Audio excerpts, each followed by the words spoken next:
Welcome back. Gag. Choke. Wank. Oh no. Oh god. Over the shoulder hug. Insult high five. God damn. Oh, she knows. Oh, she knows. Oh, Jesus Christ. Terezi, what are you doing with eyes? Who? You know, Vriska's ancestor, the friendly one who tells very long stories. Oh, yeah, her. I don't know. I can't keep all these ghost names straight. Fliptuna, Meowlin. Wasn't there a Carlos? Fuck it. They were all named Carlos as far as I'm concerned. Wait, except Mina. She was alright. A little forward, but whatever. This isn't the point. All I remember about my interactions with the circuit girl was getting cornered into these ludicrous monologues, then racking my brain for excuses to get the fuck out. Yeah, well, I was a little more tactful than you and actually listened, and let her talk me into something I really shouldn't have. So she was just like, poof, and suddenly your eyes were better? Yes. What is she, some sort of magic fairy? Yes, that's kind of literally what she is. Oh, alright, I guess her story checks out then. Good for her. But this doesn't seem like you, Terezi. I mean, I didn't think you even wanted your eyesight back. I've never met anyone as chuffed about her own disability as you. I was always under the impression you felt like it was a big part of who you are. It was! The moment she healed me, I knew I made a terrible mistake, but I couldn't take it back. I thought about it, like just blinding myself again and pretending it never happened, but even the way it happened originally was something special to me. I can't duplicate that. And even if I could, it still wouldn't be the same. I can't seem to forgive myself for being so stupid.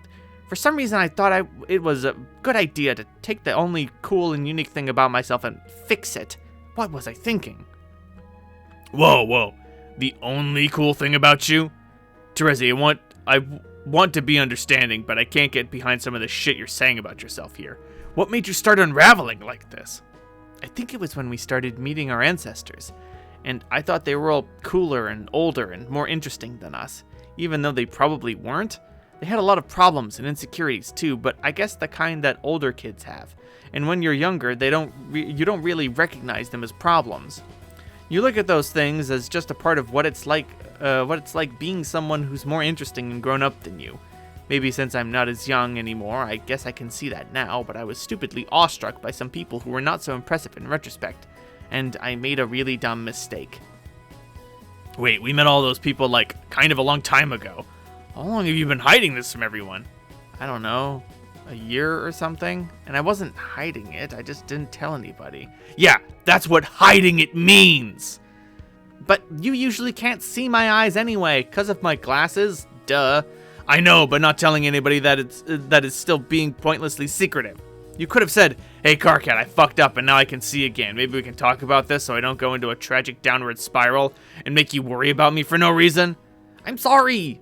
I should have, but I was so ashamed. And what about this clandestine black rum nonsense you've got going on with Gamzee? What? Have you been dating him for just as long? Was he involved in that decision? Like, did he help talk you into healing your eyes or something? How did you know we were dating? Did he tell you? Oh my god, Terezi, you're a fucking catastrophe. You used to be, like, cunning and considerably more intelligent than me. Which I have no problem admitting, but this is ridiculous. Even if I didn't figure it out myself, which I did because it was obvious, you're up here on the roof lying unconscious in a pile of honk horns and Faygo bottles. I am not a master of deduction, but unless you were recently stomped on by some sort of golem composed of garbage from a circus, it seems fair to say you're officially down with the clown! Okay, yes, it's true. Well, what do you have to say about that? I couldn't get up the nerve to tell you about that either. In a way, I'm even more disgusted with myself for dating that asshole than I am for healing my eyes. Then why are you doing it? I don't know! I can't bring myself to stop seeing him. Every time I think I can stomach the sight of his, I can't stomach the sight of his ugly face for another second, he pulls me back in. He's just so awful. He always knows exactly what to say to piss me off. Everything he does. His fake god tier suit, his smug expression, the dumbass way he butchers his sentences, saying shit like all getting up at his motherfucking honk on. Ugh, I just hate it so much. But I keep coming back for more. He's like a drug. He's even more addicting than this revolting soda I can't stop drinking. I've had so much Faygo I can't even taste the color anymore. I just taste the sugar and the bubbles and the awful flavor it leaves behind, which just makes me drink more to wash it away, until I feel so nasty I have to take a long soda nap, but I wake up loathing myself even more. So I just reach for another bottle. It is truly the wicked elixir. Terezi. I want him to be out of my life. He's the worst thing that ever happened to me, but I guess you can't help who you hate. This is killing me hearing this. I seriously want to weep actual puke out of my eyeballs from this story. How did this happen? I've got to say, I didn't see this coming. If you told me sweeps ago, you and he, I wouldn't believe it. Like if the writing was on the wall there.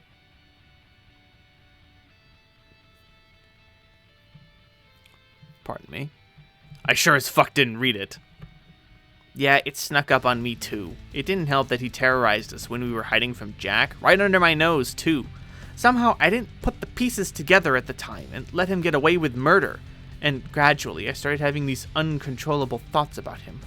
Dark thoughts. And when I would catch a whiff of him in the corridors like he was taunting me, that just fanned the flames. Then we started talking shit with each other more and more. And he was so much nastier than he ever used to be. Way more than any one of our friends ever was. One time he started mocking my blindness, which never bothered me when anyone else did it, but somehow, the stuff he said, I let it get under my skin. And combined with meeting a lot of new people, I felt like I couldn't live up to. That's when I started reconsidering Arenia's offer. I knew it! I knew he must have had something to do with that decision, that slimy bastard. This is mostly my fault. I wasn't vigilant enough with him and let our Moira allegiance break down. If I kept a closer eye on him, maybe he wouldn't have lured you into his spinning tent of shit.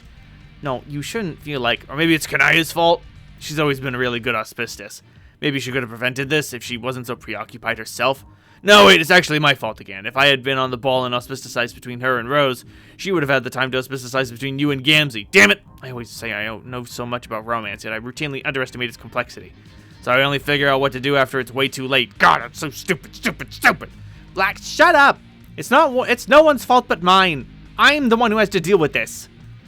Yeah, okay. For what it's worth, he'll probably just break it off and leave you once we get to the new session. All his loyalties and priorities are totally warped now. I'm not sure what he really cares about anymore, but it sure isn't any of us. You think he will leave me? Yeah, I do. Whoa, what? Isn't that what you want? No, I'd be devastated if he just suddenly ditched me like that. Okay, help me out. You're confusing me here. I'd feel pathetic. And I guess a sick and terrible part of me doesn't want him to go. But if he does, I want it to be because I tell him it's over. Wow, alright. I guess that makes sense. Sorry. I'm just trying to be supportive here. But I'm not always sure what the right thing to say is.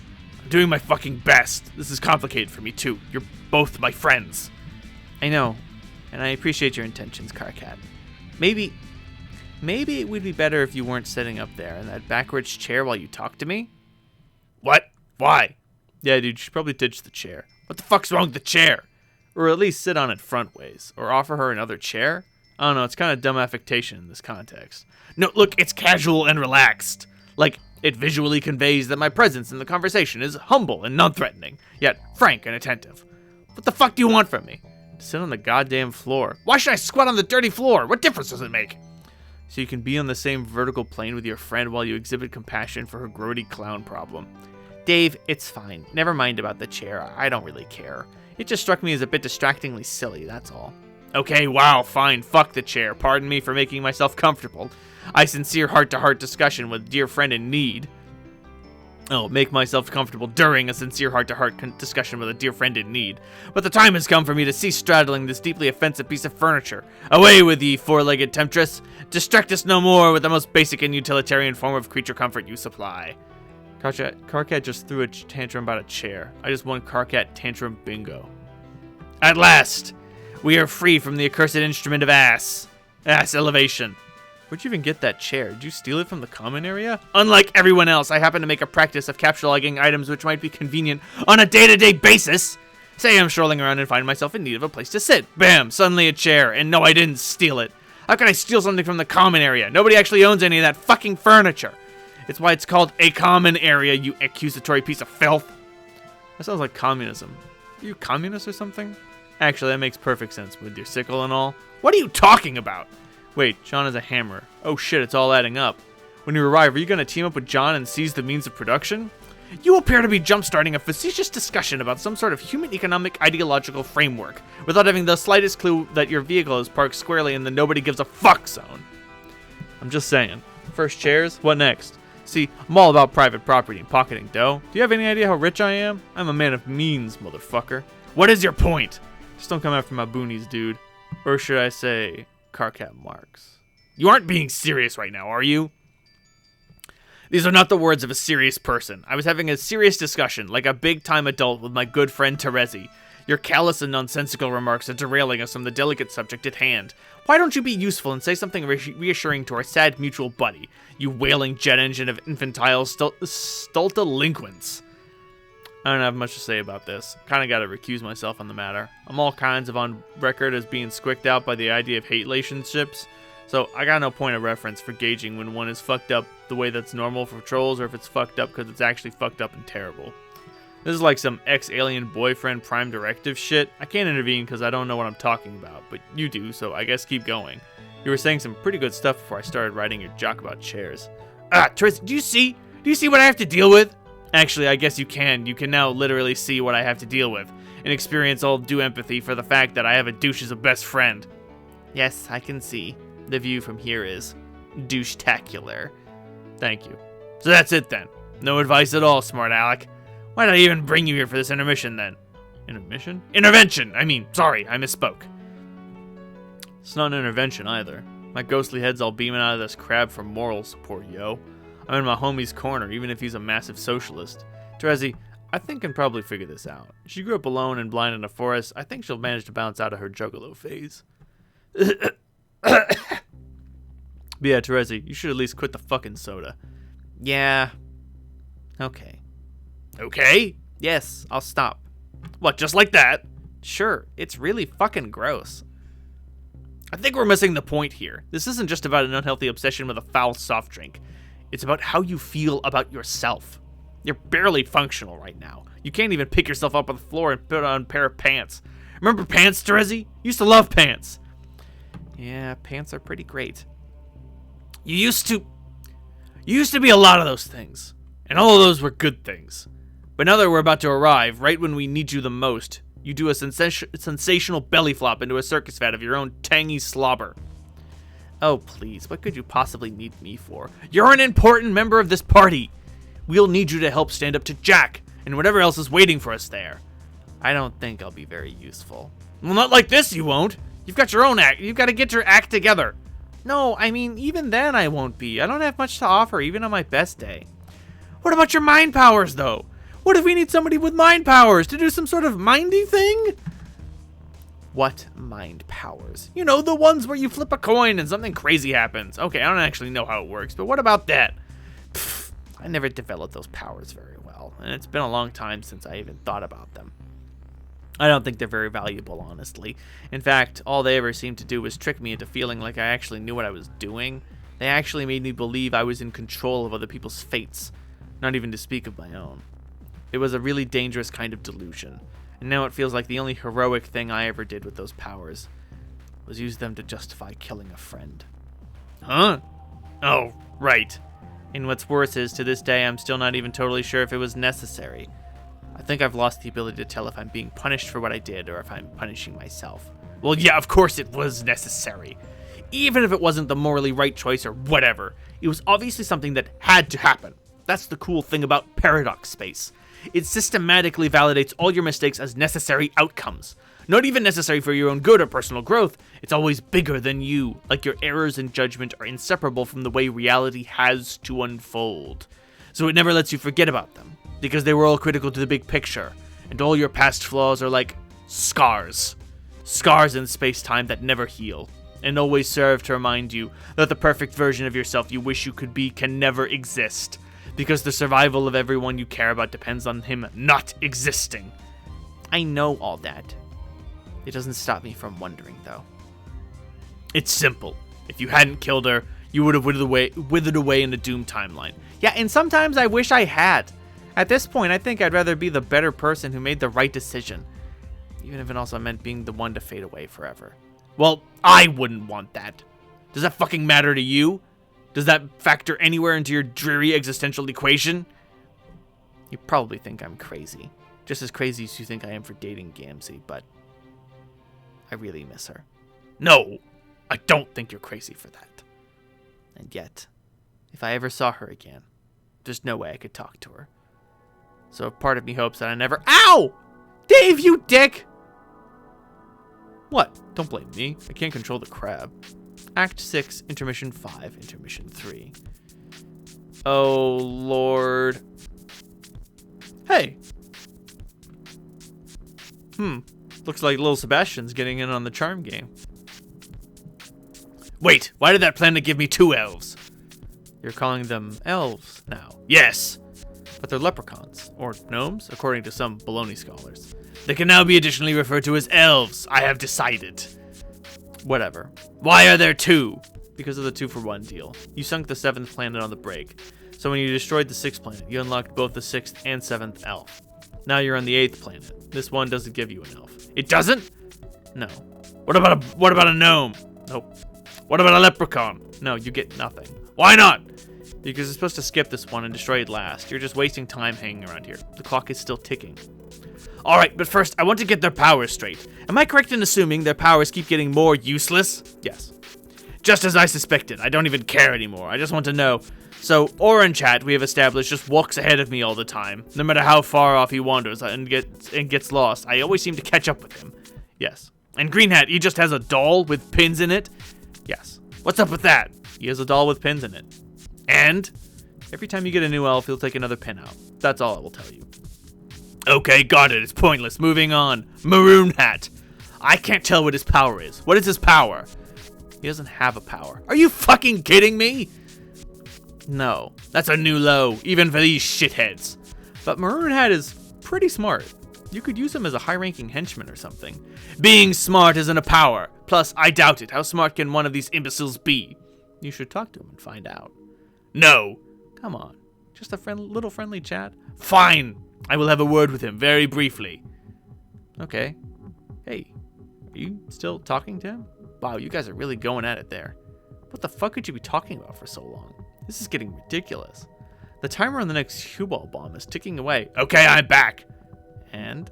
Maroon Hat is highly intelligent and personable. I have decided he is my favorite guy so far. See? Told you. I will give him more important responsibilities later. But I have not decided what. Maybe he could hold on to something important for you. Good idea. Like what? Oh, I know. My Keltop. No, not the Keltop. That's dumb. My gun? No. Oh, my candy. No, you idiot. Fuck you. If you have an idea, then just tell me what it is, puzzle man. Look at the color of his hat. What else do you have that's that color?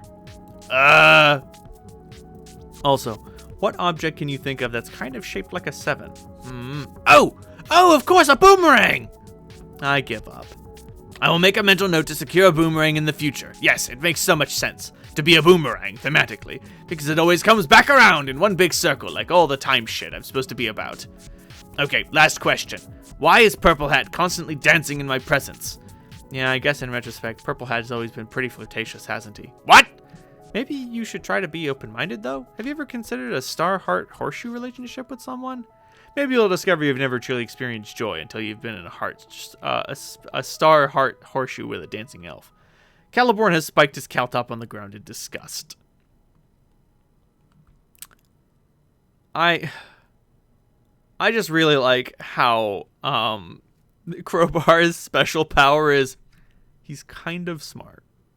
Not even like super smart. He's not like a genius. Only a genius among leprechauns. He's competent in a way that none of these other chuckle fucks are. Yeah! Of course, it would have to be on Skull Island. Hey guys, stop dragging your feet back there. You're falling so far behind, you're starting to look tiny and ridiculous from here. The treasure should be buried just up ahead. Let's pick up the pace. Excuse me. Some of us have special needs. I think I'll continue dragging my feet if you don't mind. Solix, will you just let Arania heal your eyes already and catch the fuck up? No! Hey, Aradia, was it? Yes. Can I ask you something? Okay. You seem reasonable and pretty nice. So, I'm wondering, how do you feel about all this? About what exactly? About what Vriska and her pirate buddies are doing? You mean searching for the weapon? I think it's a good idea. No, I know, of course it'd be great to have an awesome secret weapon, whatever it is. I mean, how do you feel about the way they've been searching for it? By using all your ghost clone friends as bait, and getting the bad guy to blow them all up to reveal the way to the treasure? That's probably the only way to find it. In my experience, the specific path you travel out here is very important. If we did not trace the exact path in the amount of time, I doubt we would have ever found the right location. In fact, it may never have been found by anyone. Okay, yes, let's assume it was the only way to find it, granted. But I mean, does that really make it the right way to beat him? I couldn't say. Well, how do you feel about it? Most of the other pirates seem cool with it, so I'm wondering if you feel differently? It's probably necessary. And they would have embarked on this voyage whether I had come along or not. So, I might as well join the fun. Isn't that what you did when you saw our ship? Sort of, but I didn't know what you were all doing yet. Yes, but once you found out, you continued journeying with us. Yeah, but I'm just hanging out here because I'm asleep. What else was I going to be doing? Exactly. I don't necessarily share their point of view on the meaning of the endeavor, though. They consider this to be the great clash between good and evil, but I prefer to look at the coming battle as a matter of housekeeping. In the end, all loops must be tidied up. Even his. Okay, but what about your friends? Don't you care about them? Oh, of course I do. I love my friends. Then why do you seem so cheerful when so many of them are getting zapped by lasers? Do I seem cheerful about that? Kinda. I apologize if that is the way I am behaving. It's not true, though. I look at death a lot differently than most, and it is fair to say this attitude extends to death after death as well. I have learned to be at ease with the cessation of being in any form it takes. But I am not, nor will I ever be the monster's handmaid. So please believe that I would never take joy from the destruction of any soul. However, you must realize that it is only by the grace of the horror terrors that so many have been allowed to continue existing for so long. They have persisted for ages beyond their time, just as he has.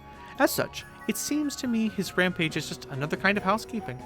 While he rounds the ring, undoing the work of the gods, we must prepare for his undoing as well, to ready the manor for the Lord's arrival, so to speak. I'm sorry, maybe I spaced out through some of that, but I'm still not sure what you're talking about. Maybe you could just simplify it for me? Are you a good guy or a bad guy? I don't like to think of myself in those terms, but I do try to be nice to people. Damn it, okay, could you just maybe give me an idea of what it is you actually wanted of all this? What I want? Huh. That's a pretty good question. I think I mostly want to see what happens when this whole place breaks apart. Oh my fucking god. Oh fuck. I always forget that this face comes from this frame. Jesus Christ. But yeah, it's not I don't know, it seems pretty simple to me. Like, Aradia doesn't love death. She is just completely unaffected by it. And in a world where, you know, in a world where entropy creates no gravity in someone's life, there is so much more room for joy. Everybody dies. Why get upset about it?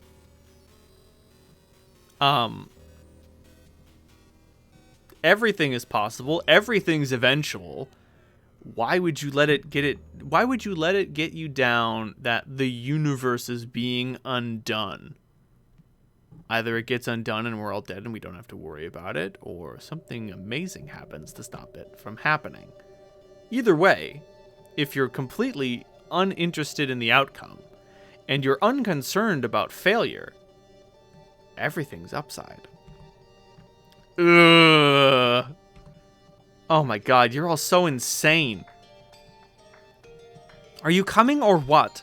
Yes, please come. I was about to begin one final story before we reach the treasure. Oh, holy shit, another story? I'm there. Sorry, Aradia. I'd love to keep chatting, but you heard the lady. It's story time again. Wow, Aradia, you actually sent the guy running to hear a circuit story. That was a really impressive creep-out job. Nice work. Thank you for joining us, John. Commodore Nepeta and Rear Admiral Faferi both have been clamoring for one last tale, and I am not about to disappoint. Clamoring, as in clams. Text it. Okay, what's this one about? Ogre sex or salamander shipping or something? Nope, although I'd be happy to tell you about all those topics another time. This is a story about 2 legendary rings. No, not those rings. The rings I am talking about are less powerful and considerably more obscure, but for what they lack in power, they make up for in mystery. Details on the rings are quite hard to come by. I have pieced together what little I know from various fables and myths. They occasionally make appearances in such stories, serving different purposes in each tale, and always called by different names. But in this story, they will be known as the Rings of Life and the Ring of Void. The rings are said to look nearly identical, but their powers are quite different, as are their origins. The Ring of Void supposedly once belonged to the Black Queen of a Void Session, but one day it was stolen by her from a thief, and then stolen again by from the thief by a rogue. Legends would suggest it changed hands like this for a long time thereafter, until it finally vanishing into the void itself forever. Which is fitting, as the ring grants its wearer the ability to do the exact same. The Ring of Life has a very different story. I found no reports of an origin to this ring at all. Like many magic artifacts, it may not even have one which is comprehensible. Earliest reports I have read would suggest it was first discovered by some travelers in a desert, and like its sister ring, has changed hands repeatedly ever since. This ring, however, has a dramatically different effect. Instead of relegating the wearer to obscurity and immateriality, it is just the opposite. It is said that any ghost who wears this ring will come back to life. In some stories, the fate of each ring appears to be entangled with the other. When one is lost, the other is serendipitously found. A great example of this can be observed in the fable of... Wait a minute. But I was just about to... Mindfang. I said shut up. Wait. Now just wait just a goddamn minute. Hold on. Are you seriously telling me that ring... No. No. Back it up. For just a silk spinning minute. What's the matter? That fucking guy! Are you kidding me? Slampora. Fuck.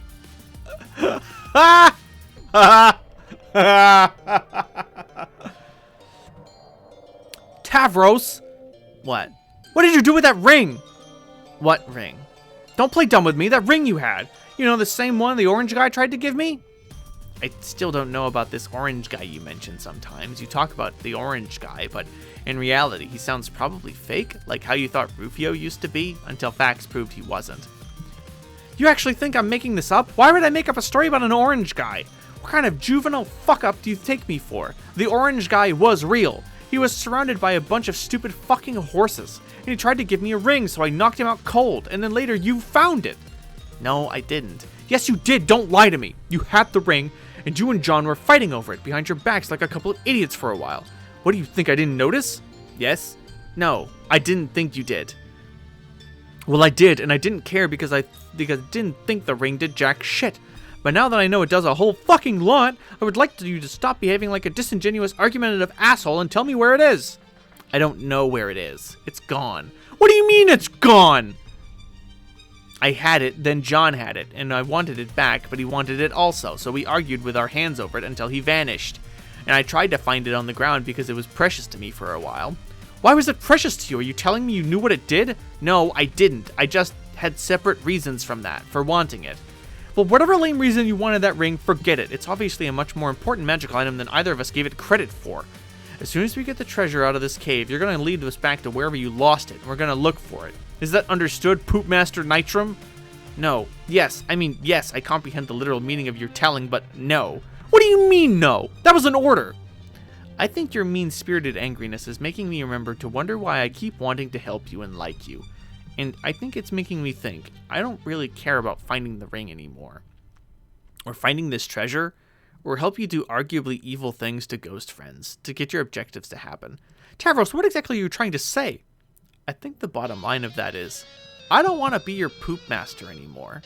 So, I'm not going to be. Where do you think you're going? Get back here, you can't just fly away from me like that.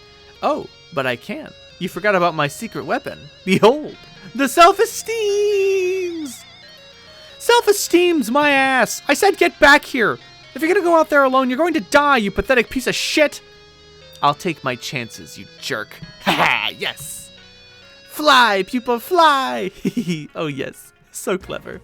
How I referenced what were once scornful remarks directed at me. It's so sick. We can all hear you whispering from down here. Shit for brains. Hey, Tavros, wait up. Think I'm coming with you. What? No, Solix, wait! Nah, I've pretty much had it too. I can't believe I went along for this for as long as I did, so yeah. I'll be fucked two ways from Perigy's Eve before I let Tavros upstage me in the backbone department. Alrighty, yep, sorry, I can't be part of this anymore. It's just making me feel a little dirty. I understand, Solix. Let's catch up later, hopefully when this is all over. Yeah! Oh, Feferi and Nepeta will be coming with me too. What? No, they fucking won't! Yeah, they will. They just told me. I didn't hear them say shit! They both gave me a meaningful glance. Like as if to say, oh yeah, let's bounce. You're blind! How would you see a meaningful glance? Instead of underestimating the perspicacity of the sensory impaired, why don't you bite me? No, they can't go. Commodore Nepeta and Rear Admiral Feferi are both critical members of my crew. This is mutiny. Vriska, I'm on your side here, but I feel like I should point out that technically they both outrank you. Excuse me? No, they don't. Come on, I just gave them titles that sounded cool. How can you outrank a captain? By being a Commodore. A Commodore outranks a captain? Yeah, afraid so. Yes, and a Rear Admiral outranks a Commodore. No, but I thought a Rear Admiral was like some sort of joke rank. Who can take a Rear Admiral seriously? It might as well be the Poop Master. No, Cirque, it's actually a real thing. Goddamn, for a pirate, you really know fuck all about nautical junk. Pretty embarrassing, TBH. Yeah, this stuff is all super interesting. JK, losers. Anyway, we're out. Ladies?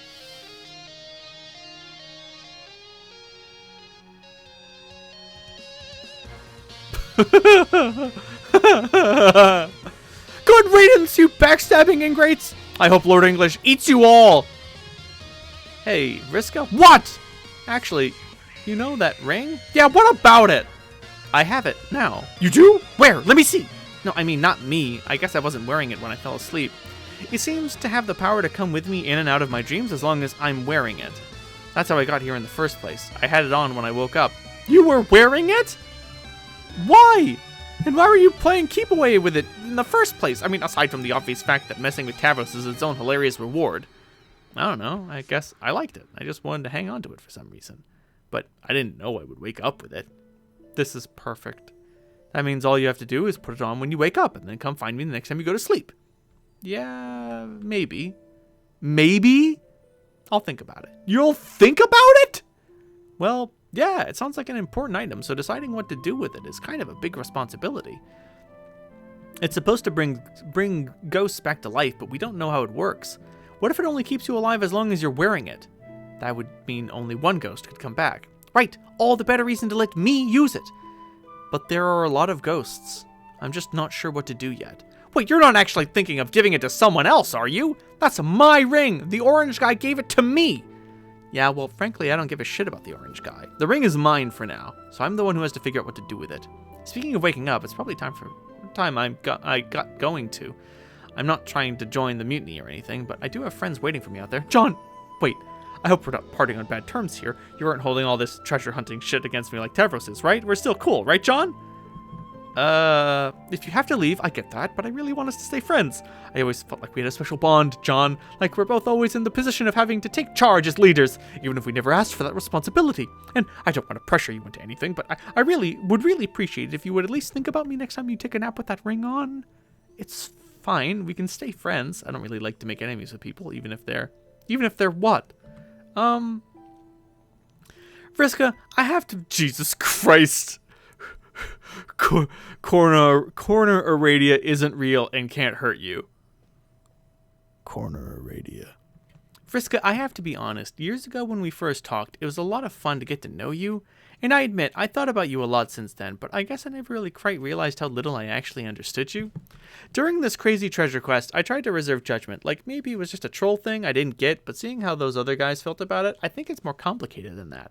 Obviously, not all trolls are like you, and I know I'm not. Maybe this was all for a good cause, but it still felt like a pretty fucked up way to go about this. And all I'm saying is, I'm ready to go. I've seen enough, and I miss my friends. I'll think about what to do with the ring, but honestly, what?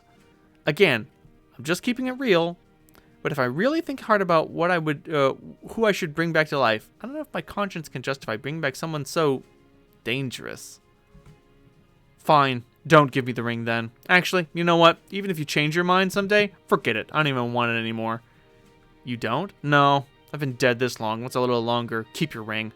I don't want anyone's pity, so beat it, Egbert. Well? Huh? John, I thought you were leaving. Oh, right. I guess I'll just be...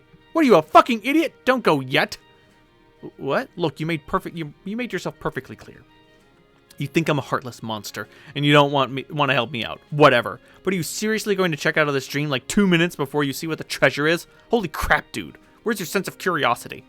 If I can manage to put up with you a little longer, I think you can stand my morally bankrupt company long enough to find out what this thing is. Why am I the only person in Paradox Space who actually thinks? Oh, sure. I guess I'll go a little further and check out the treasure. You're right, it'd be dumb of me not to. Good. Party's over, folks. The Pirate Playtime Wriggler Jamboree was fun while it lasted, but it's time to get serious. The treasure is down there. If my guess is right, it should be buried in one of his ancient memories. By now, we've all been windbagged to hell and back by my dear ancestors, so I'll trust nobody's gonna mind indulging one of my stories. There was a pretty good yarn about this treasure I read about during our travels. Found it in some damn memory, who knows whose. It was a good read. Impeccable prose. Failing to do it justice would be the real matter of the gray morality here, if you ask me. But right now, I ain't in the mood to figure out how to not make it fucking suck. So I'll just say this. It was supposedly a weapon that once belonged to him, but he could never use it without altering its nature, meaning he could only use it once. So he did. After that, it could only be used again one more time, and only as a weapon against him. Knowing it was one of the keys to his defeat, he had it locked away deep in the void. That's it. Part 1 of my story. Hold your applause. Guess we'll find out if that's true, or if it turns out all my despicable shit was in vain. Not that it would even matter to some people. You know, they can say whatever they want about me, but somewhere out there is a shimmering new universe growing in a big ball of water. He's looking hells of majestic, amphibious and resplendent. His glorious croak would bring you to your knees. That universe is going to give life to billions of trillions of zillions of cute little aliens. You wouldn't even believe how pretty and wonderful and happy all those aliens will be. It's making your lip tremble just thinking about them, and how worth saving they are. Wow. You could walk up to one of those aliens and put your hand on its innocent shoulder, and with a straight face you could say, "Sorry to break it to you, but tomorrow a guy named Lord English is going to destroy your universe. You're all going to have to die." And when that alien looks up at you with tears in its eyes, just before the first one rolls down its weird alien cheek, you lean in close to its absurd alien ear and whisper, "Psych." That's because you know a long time ago, in an obscure pocket of reality, the alien could never understand or give a shit about some crazy girl sacrificed the lies of a bunch of ghosts in order to kill that guy forever. They were already a million sweeps past their prime, existing on borrowed time, luxuriating in a kind of bizarre metaphysical longevity few others will ever enjoy. Just a fresh batch of bait the squid gods kept on ice for an insatiable fisherman because they were sick of being hunted themselves. Those ghosts were all that stood in the way of an end to this eternal holocaust, and sparing their souls ain't different in my view from personally committing atrocities on a cosmic fucking scale. I only ever wanted to do the right thing no matter how it made people judge me, but I don't need a magic ring to do that. You don't have to be alive to make yourself relevant, and you don't have to be a good person to be a hero. You just have to know who you are and stay true to that. So I'm going to keep fighting for people the only way I ever knew how. By being me. Meanwhile, back in Cantown. Ooh-wee.